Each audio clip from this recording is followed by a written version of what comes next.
I didn't take the DNA test because I was searching for answers. I took it because it was on sale. That detail matters, because if I'd felt even a hint of suspicion, if I'd believed for 1 second that my life was built on a lie, I never would have pressed confirm order. I was happy. Comfortable. Secure in the quiet, boring way people my age are supposed to be. I had parents who stayed married. A childhood home that never changed. Photo albums full of birthdays, graduations, holidays where everyone smiled at the same camera year after year. Nothing dramatic. Nothing hidden. At least, that's what I thought. The ad popped up while I was scrolling late at night. One of those cheerful banners promising to tell you who you really are. 50% off. Free shipping. Discover your roots. I remember laughing. Why not? I thought. I already know who I am. My mother's side was mostly Irish. My father liked to say his family had been American for so long, the paperwork stopped matching. It felt harmless. A novelty. Something I'd open once, shrug at, and forget. I clicked buy. The box arrived 2 weeks later, small, white, unassuming. It sat on my kitchen counter for days, unopened, like it already knew it was dangerous. When I finally did it, I followed the instructions with half my attention, sealed the sample, and dropped it in the mailbox without ceremony. Then I forgot about it. Life moved on. Work deadlines. Groceries. Phone calls with my mom where she asked if I was eating enough and reminded me to call my father more often. Everything normal. Everything safe. 3 weeks later, an email arrived with the subject line, "Your DNA results are ready." I opened it on my laptop, alone, expecting pie charts and percentages I'd barely understand. I skimmed the ancestry breakdown first. Mostly what I expected, some surprises, but nothing shocking. Then I scrolled down. That's when I saw the section labeled Close Family Matches. At first I smiled. People always joked about finding long-lost cousins or distant relatives. I imagined some stranger reaching out with a message like, "Hey, looks like we're related." But the top result wasn't a cousin. It was listed as Predicted Relationship, Parent/Child. My stomach tightened, but not in panic, more like confusion. The site explained that sometimes parents or children appear if they've taken the test too. That's impossible, I thought. Neither of my parents would ever do something like this. I clicked the profile. The username wasn't familiar. No photo. Just initials. The age range didn't make sense either. Too old to be my sibling. Too young to be my grandparent. I refreshed the page. The result didn't change. I laughed out loud, a short, nervous sound. There's a mistake, I told myself. Algorithms mess up all the time. Still, my hands were shaking as I took screenshots. Just in case. I closed the laptop and paced my apartment, replaying every biology lesson I'd ever half listened to. Parent-child matches didn't just happen. They required, well, biology. Certainty. I didn't call anyone that night. I slept poorly, dreams tangled with unfamiliar faces and half-remembered voices. In the morning, the result was still there. That's when I did the worst possible thing. I called my parents. Not to accuse them. Not to confront them.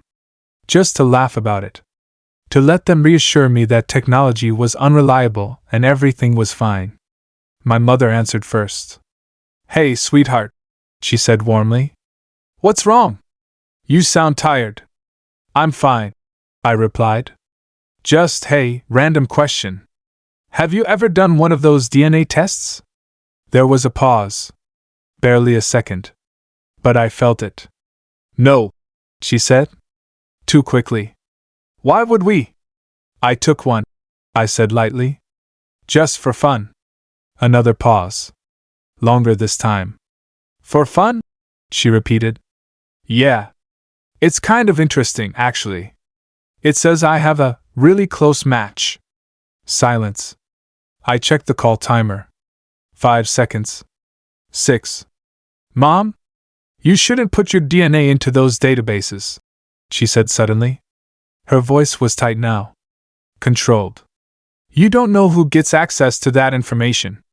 That's not really what I'm asking, I said, trying to keep my tone calm. It just showed something weird. Like a mistake. What kind of mistake? She asked. A parent-level match, I said. But obviously that's not possible. The line went dead. At first, I thought the call had dropped. Then my phone rang again, this time from my father. He didn't bother with hello. Where are you? He asked. At home. Why? Don't share those results with anyone, he said. Do you understand me? My heart started pounding. Dad, what's going on? You took a test you had no business taking, he snapped. You've caused a problem. A problem. Not confusion. Not concern. A problem. I don't understand, I said. It's just data.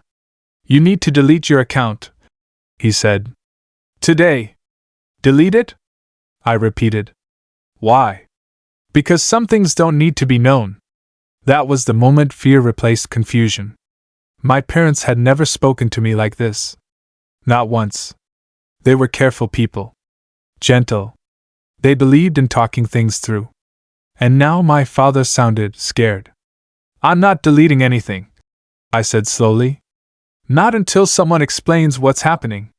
You're being selfish, my mother said suddenly. She'd picked up on another line. You're only thinking about yourself. That's not fair, I replied. I just want the truth. The truth can destroy families, she said. Is that what you want? I opened my mouth to respond, but my father cut in. If you push this, he said, his voice low and shaking, you won't like what happens next. That sentence changed everything. We argued. Or rather, they talked and I listened as my parents, who had taught me honesty, integrity, responsibility, suddenly became strangers. They accused me of being reckless, untrustworthy, ungrateful. By the end of the call, my mother was crying. This never would have happened if you just left things alone, she said. Left what alone? They refused to explain the match. Refused to acknowledge the profile. Refused to answer questions that should have been simple. And then, in the calmest voice I'd ever heard from my father, he said, If you keep digging, don't contact us again. The call ended. I sat there for a long time, staring at my phone, waiting for it to ring again. It didn't. That night, I tried messaging the DNA match. A simple note. Polite. Curious. Hi. The site says we're closely related. I think there may be an error, but I wanted to reach out. The message went unread. Over the next few days, my parents stopped responding. No texts. No calls. When I showed up at their house, my father didn't open the door. My mother watched from the window. That's when it hit me. They weren't confused. They weren't surprised. They were afraid. I went back to the website and stared at the match again. At the cold certainty of shared DNA. At the proof that biology didn't care about feelings or family photos. I realized something then, something that made my chest tighten with dread. If this was a mistake, they would have laughed. If this was nothing, they would have explained. Instead, they chose silence. They chose distance. They chose to erase me. And as I stared at the screen, my phone buzzed with a new email notification. It was from the DNA site. Your relative has updated their profile. I clicked it. And that's when my father walked into the room behind me, looked at the screen, and whispered, You weren't supposed to see that. I didn't turn around right away. When my father spoke from behind me, my body froze, not from fear, but from disbelief. The apartment had been quiet. The door had been locked. I was certain I'd been alone. You weren't supposed to see that, he repeated, softer this time. I closed the laptop slowly, as if the screen itself might explode if I moved too fast. When I finally stood and faced him, he looked older than I remembered. Smaller. The lines on his face seemed deeper, carved by years of holding something down. How did you get in? I asked. Your mother has a key, he said. She thought it would be better if I came. Better for who? I asked. He didn't answer. I gestured toward the laptop. You want to explain what that was? He sighed and rubbed his temples, like a man bracing himself for a migraine. This isn't how it was supposed to happen. That's the second time you've said that, I replied. So maybe now you tell me what was supposed to happen. He looked at me for a long moment. Not with anger. Not even with guilt. With calculation. We gave you a good life, he said. Everything you needed. That's not an answer. You had a home. Stability. Parents who cared. You're still not answering. His jaw tightened. Some truths don't improve your life. They only complicate it. I laughed, sharp and humorless. You disowned me over a complication? We didn't disown you, he said quickly.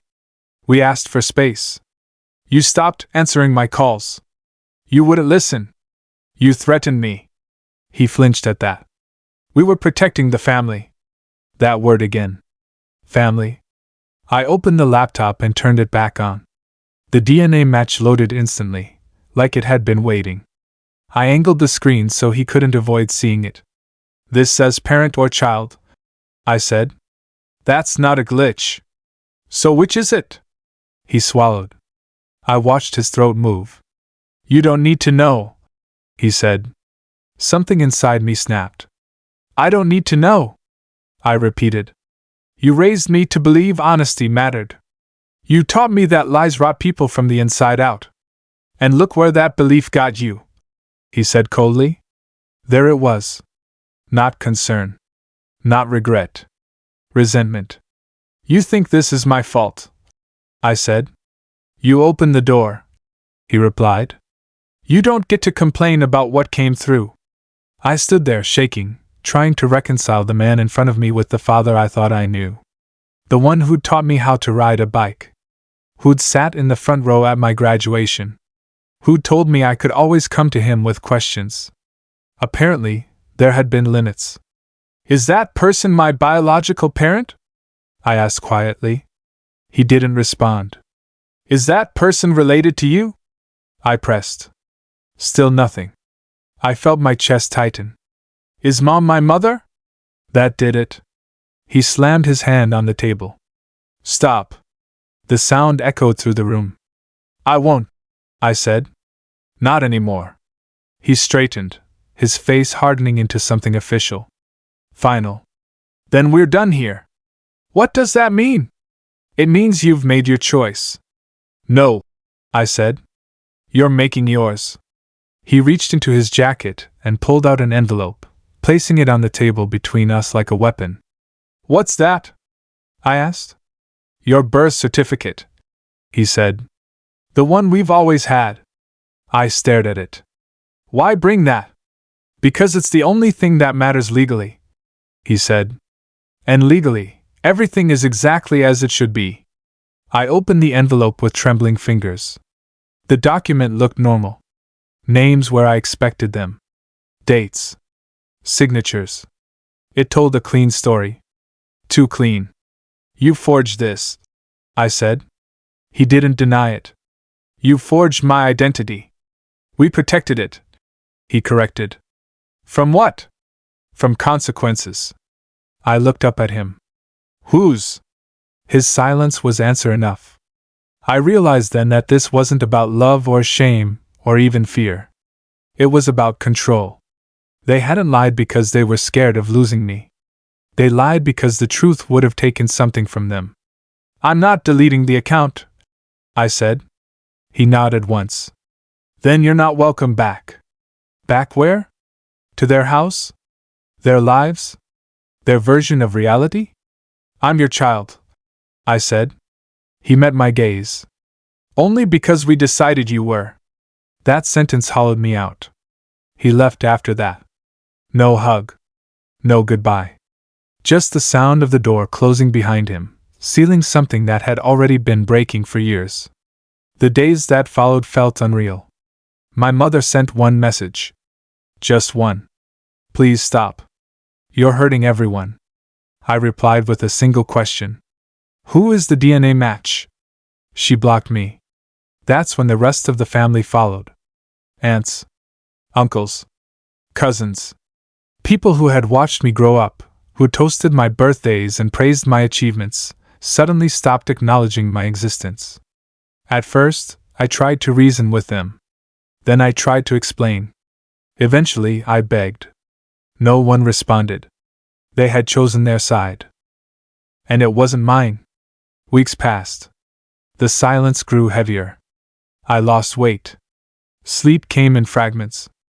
Every memory I'd ever trusted began to rot under scrutiny. Had my mother ever looked at me differently? Had my father ever hesitated when calling me son? What moments had been real, and which had been performances? Late one night, unable to sleep, I logged back into the DNA site. The match was still there. Still silent. Until it wasn't. A new message appeared in my inbox. I didn't expect you to find me this way, it read. My hands trembled as I opened it. They promised this wouldn't happen. That sentence confirmed everything. I typed back slowly, carefully. Who are you? The reply came faster this time. Someone they needed. I stared at the words, heart pounding. Needed. Not wanted. Not loved. Needed. Needed for what? I typed. 3 dots appeared. Disappeared. Appeared again. To fix a mistake they couldn't afford to repeat. I leaned back in my chair, nausea rising. What mistake? I whispered to the empty room. Before I could type it, another message arrived. If you want the truth, it said, you'll have to be ready to lose what little family you have left. I laughed softly. That had already happened. I'm ready, I typed. The reply came after a long pause. Then you should know, it read, you were never raised to be loved. My breath caught. You were raised to be useful. I stared at the screen until the words blurred, my reflection staring back at me like a stranger. In that moment, something shifted inside me. They thought cutting me off would protect them. They thought silence would make me retreat. They were wrong. If they wanted to erase me, I would make sure they remembered why they couldn't. And as I stared at the message, I finally understood something terrifying. They hadn't disowned me because of what I discovered. They disowned me because of what I was about to uncover. I didn't sleep after that message. You were never raised to be loved. You were raised to be useful. Those words replayed in my head on a loop, like a warning siren I couldn't shut off. I stared at the ceiling until morning, every childhood memory rearranging itself into something colder, more deliberate. At dawn, I made coffee I didn't drink and opened my laptop again. The message thread was still there. I typed slowly. Tell me everything. Minutes passed. Then an hour. Just when I thought I'd been abandoned again, a new message appeared. This isn't something I can explain in one message, it said. And not something I should explain at all. They'll never forgive me. I felt a flash of anger. They already erased me, I typed. What more can they do? The reply came almost instantly. They can take everything. That sentence made my hands go cold. If you're afraid, I typed, say so. There was a pause. I'm not afraid for me, came the reply. I'm afraid for you. Because once you know this, you won't be able to pretend anymore. I swallowed. I don't want to pretend. 3 dots appeared. Then start by understanding this, the message read. Your life wasn't an accident. It was a solution. I closed my eyes. To what problem? The answer didn't come right away. When it did, it wasn't text, it was an attachment. A scanned document. Old. Yellowed.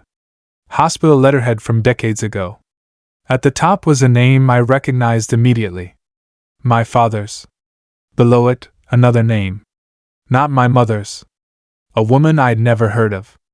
And next to it, a word that made my pulse spike. Surrogate. I stared at the screen, my breath shallow. I'd heard stories about surrogacy, how couples desperate for children turned to it when nothing else worked.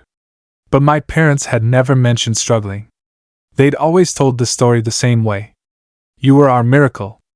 The document told a different story. It listed medical complications. A condition my father had never spoken about. One that made having children risky. Not impossible. Just expensive. The next attachment was worse. A contract. Redacted in places, but clear enough to understand. Names. Dates. Payments. And a clause that made my stomach twist. In the event of unforeseen complications affecting the primary family line. Primary family line. I read the sentence again. And again. Then the message appeared. They needed a backup. I felt dizzy. Backup to what? I typed. To their first child, came the reply. First. My vision blurred. I thought I was an only child.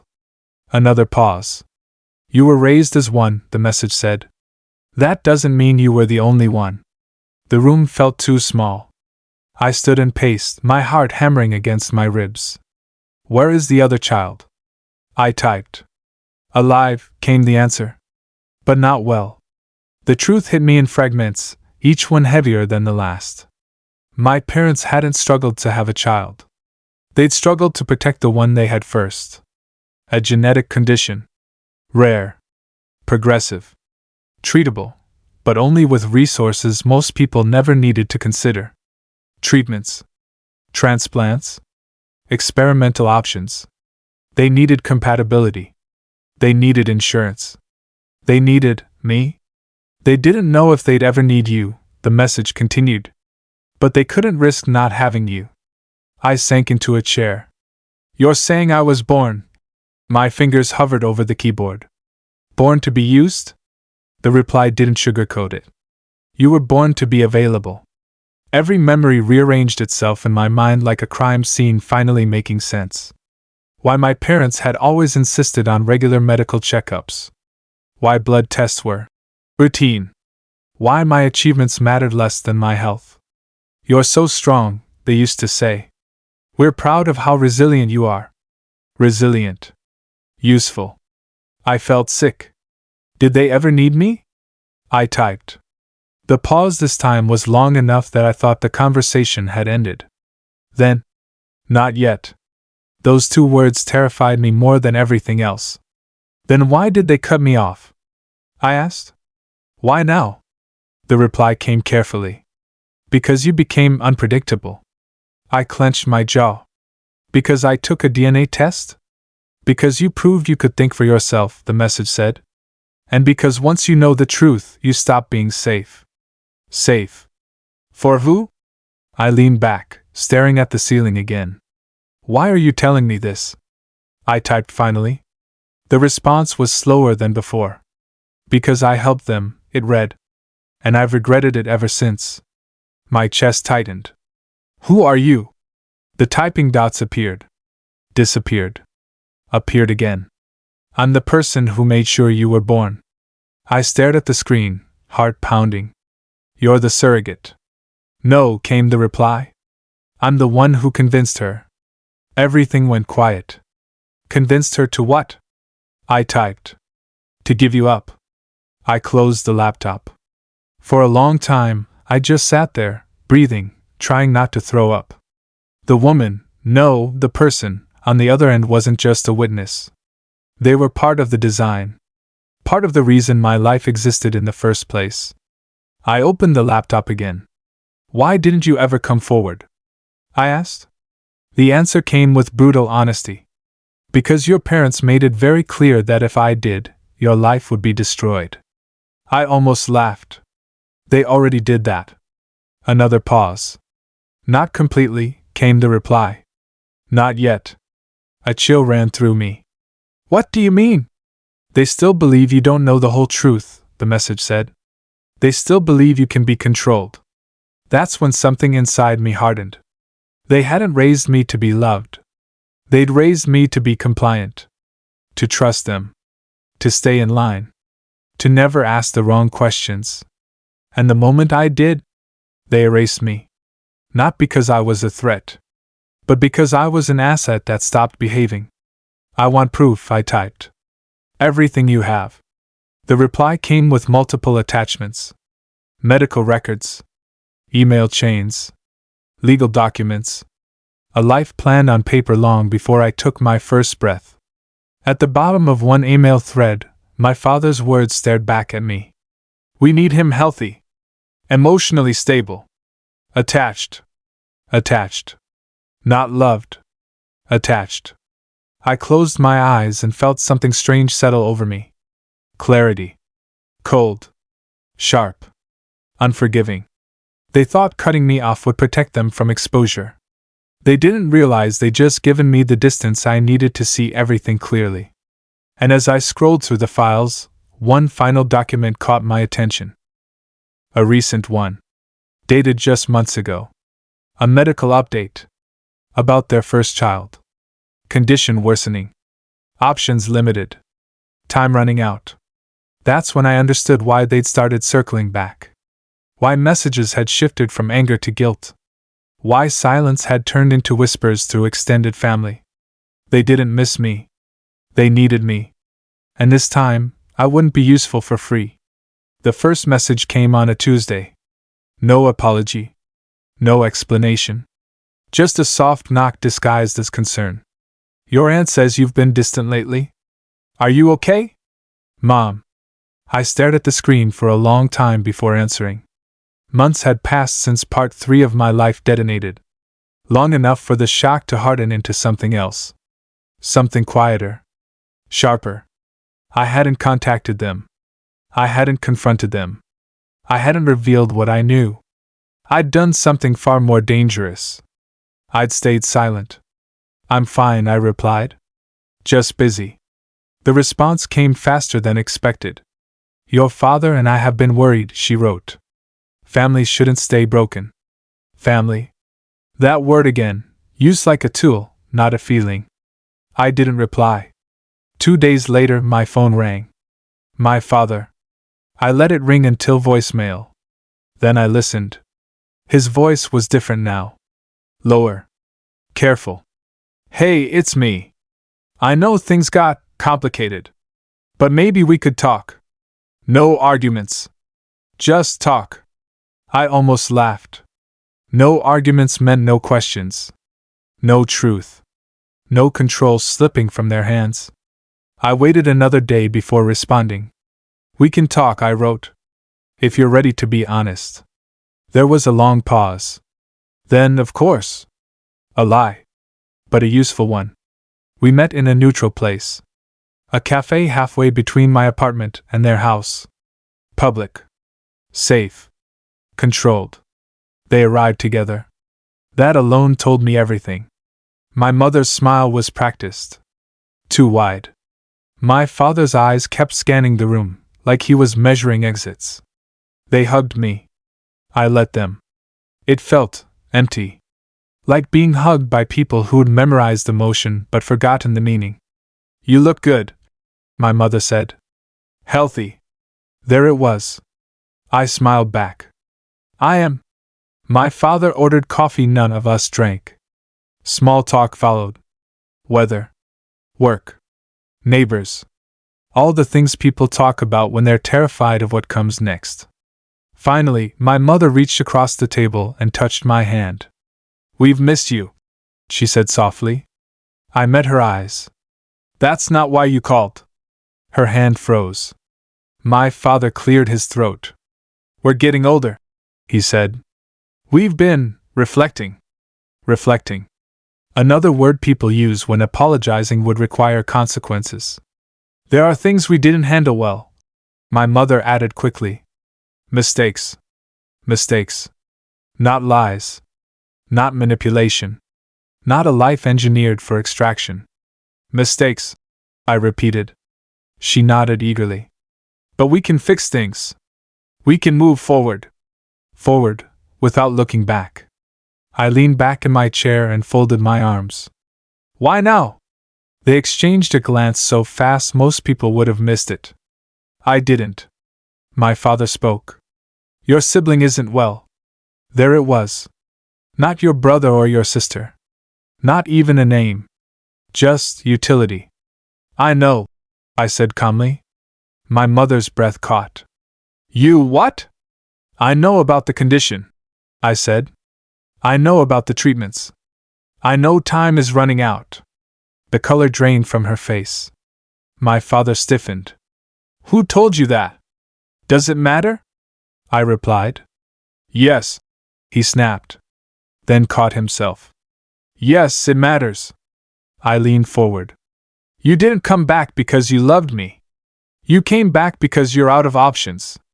Silence wrapped around the table like a chokehold. My mother's eyes filled with tears. Real ones this time. We never wanted to hurt you, she whispered.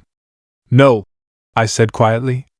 You wanted to use me without me noticing. My father slammed his cup down. You don't understand what it's like to watch your child suffer. I held his gaze.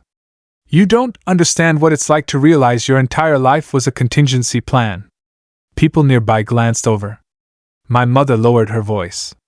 We were protecting our family. You were protecting your investment, I replied. That word landed hard. They tried a different angle then. Guilt. We raised you, my mother said. We loved you. You raised me, I corrected.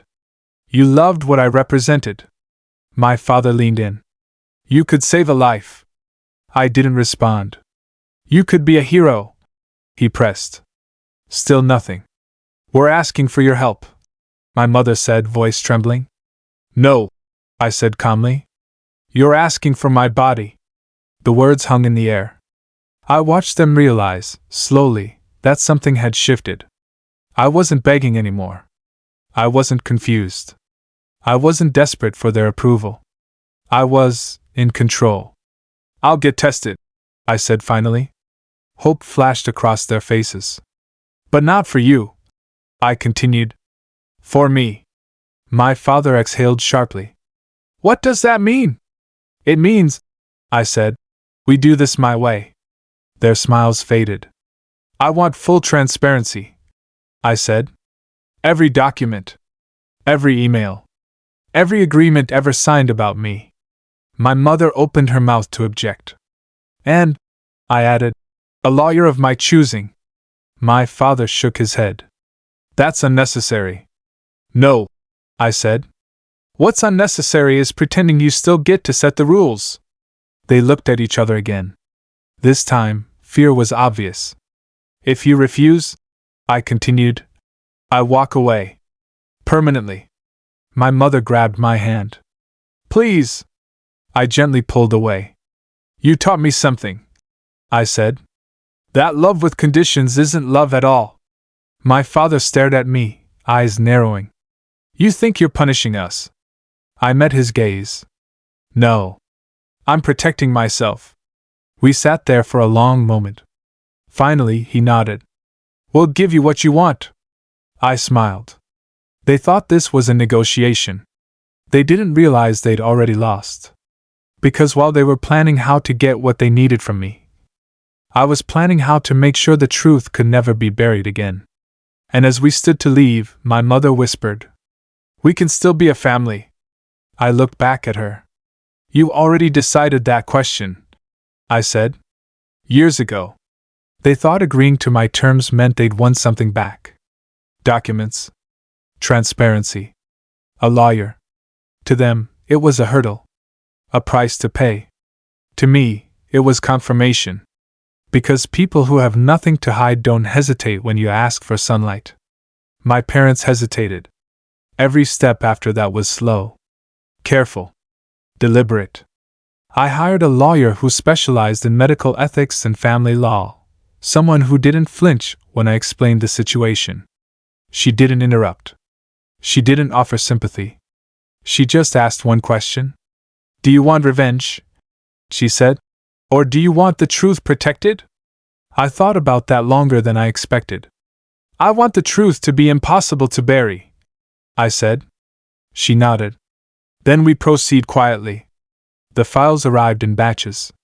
Medical records first. Contracts next. Emails last. That order mattered. The medical records confirmed compatibility tests I'd never consented to. Blood draws labeled as routine. Results forwarded to addresses I'd never seen. The contracts were worse. They were airtight. Carefully written. Designed by people who knew exactly how to dance around consent laws without crossing them. Guardian authority. Medical necessity. Best interests of the family unit. Family unit. Not child. Not person. Unit. And then there were the emails. Those were the ones that finally killed any hope I still carried. My mother's writing was gentle. Soft. Rationalizing. We're doing the right thing. He'll never know. We'll love him like our own.